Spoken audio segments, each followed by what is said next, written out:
Tree Guardians. Certainly an elusive creature within the confines of the constant, and one that technically qualifies as a boss, folks. Cause like Spider Queens, Tree Guards fall under the mini-boss category. But you may find that after the day, that classification is rather loose. That being said, they do drop loot that is so damn important that we must know how to track them down. And yes, it's about as simple as you'd imagine. Be mindful though, Tree Guardians cannot naturally spawn until after day 3, and even then, they only have a 1.33% chance to spawn from an evergreen upon you chopping one down. Thankfully though, the number of Tree Guardians that could potentially spawn in any given time actually does increase beyond day 30, meaning you may get 2 or 3 come a-stomping after you fell one of their non-sentient brethren. But to make it simple, if there are any evergreens on screen, folks, be them normal or lumpy trees,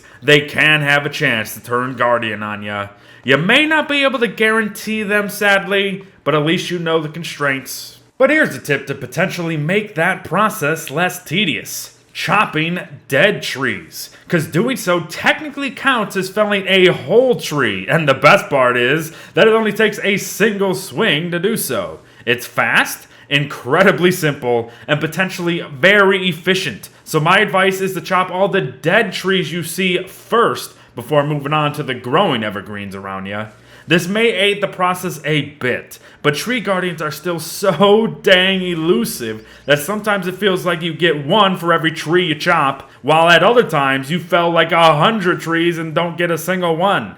The solution, well, it ain't something I've ever told you to do before, so this should be interesting. I'm going to ask that you alter the world generation settings for Tree Guardians. If you wish, of course. No matter if you choose more or lots, the alter setting is not actually going to increase the chance to have Tree Guardians spawn, but it will rather offer you more potential reward when and if they do spawn. In other words, you won't feel cheated out when you chop 200 trees and only get like 1 to 3 guardians coming at you.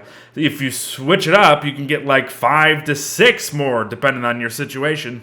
But let's say one does spawn. They'll aggro right onto you immediately, but no worries. These hulking trees are very slow. But that being said, they could actually come in 3 different sizes, all bearing varying stats. And you can see said stats breakdown right here. But by the by, lumpy Tree Guardians will share the exact same stats with normal ones, so there is no need to worry about comparing the two in that regard. It's simply just an aesthetic difference between the two. But there is no difference when it comes to killing them either. The kiting pattern remains the same old simple method of baiting out the Guardian swing, which has considerable lack of range given his arm length, by the way, and then getting in 3 to 4 hits yourself. It's an incredibly easy kite for a mob that is technically your boss for what it's worth, but be mindful of the minus 100 sanity per minute aura, and the fact that these guys can actually pack a heck of a punch if you forget your armor. But again, the fighting pattern is so darn easy and slow that even fighting 2 or 3 guardians at a time isn't something to really worry about.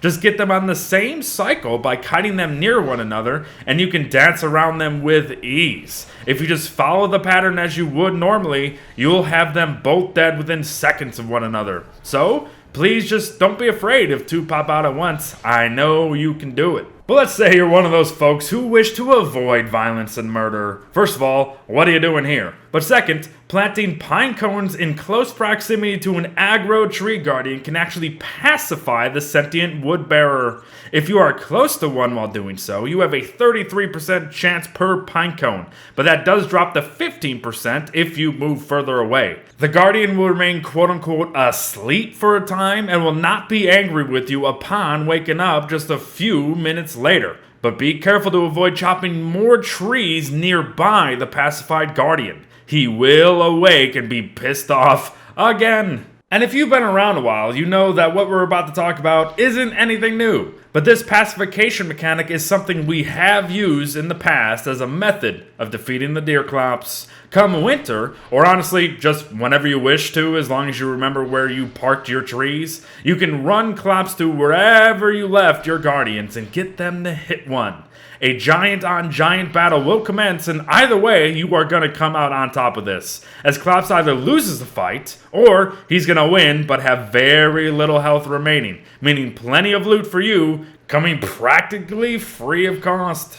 And the same could be said of using Tree Guardians against our fluffy friend Berger here. And if you happen to be wood chopping with him anyway, Berger will certainly come up against some Guardians and will eventually find it too much to handle again. However, he will do considerably better than Clopsy, so there's that. But there is a place they both dare to tread, the Living Forest set piece. Why a living forest? Well, it's because there is more than meets the eye among the trees, folks. The set piece sees a bundle of evergreens tightly packed but quote-unquote sleeping tree guardians are hiding about too. On the map, it could seem rather obvious that there is something out of place here, but these set pieces can actually spawn darn near anywhere, including in the midst of an actual forest biome anyway, or even in the desert where they won't even have any trees around, and it's just going to be tree guardians walking about. So, you could just be minding your own business, wanting to collect some wood, and suddenly you're just gonna have 5 or more tree guardians breathing down your neck, wanting to pound you into the dirt.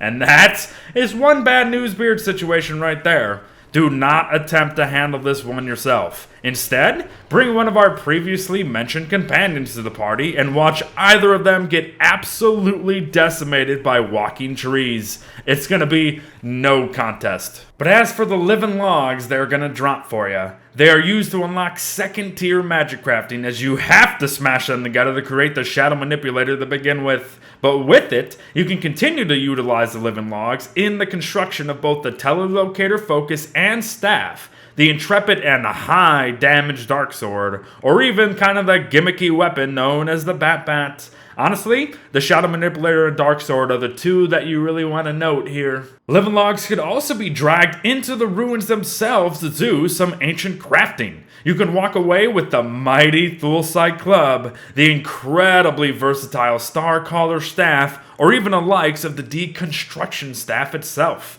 The potential of just 2 of these items alone is enough to warrant the want for these logs. But how about their resource potential instead? Living logs can be made into mushroom planters, and it's my favorite food structure in the entire game. 1 mushroom in each planter equates to a net of 3 total, and those can be used in a myriad of wonderful, wonderful ways. Or they could be used to craft the utterly ridiculous Glossamer Saddle, as long, of course, as you obtain the easily manageable and not egregious at all amount of butterfly wings. The saddle grants a speed boost, by the way, so there you go.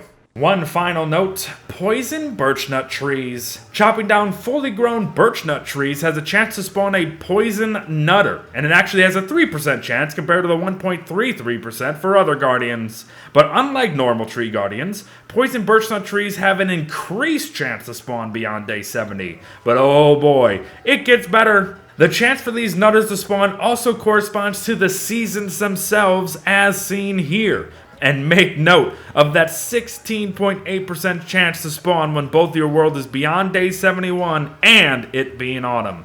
Sadly though, I do believe these guardians to be completely worthless, as they only drop 1 to 2 living logs and they take 18 hits from an axe to chop down. That is way too much risk for such a little reward. So either just knock them down with the weather pane, burn them and leave the area just to be done with it, or pacify them as you would a normal guardian with pine cones. Just be aware of the little stupidly annoying birch nutters and their dang annoying noises, and be mindful of the roots that are coming to smack you too. But there you have it, everyone. A guide on the Tree Guardian mini-bosses that dwell among the forests, and why they are so damn important to your prolonged survival and incredibly useful in some advanced crafting.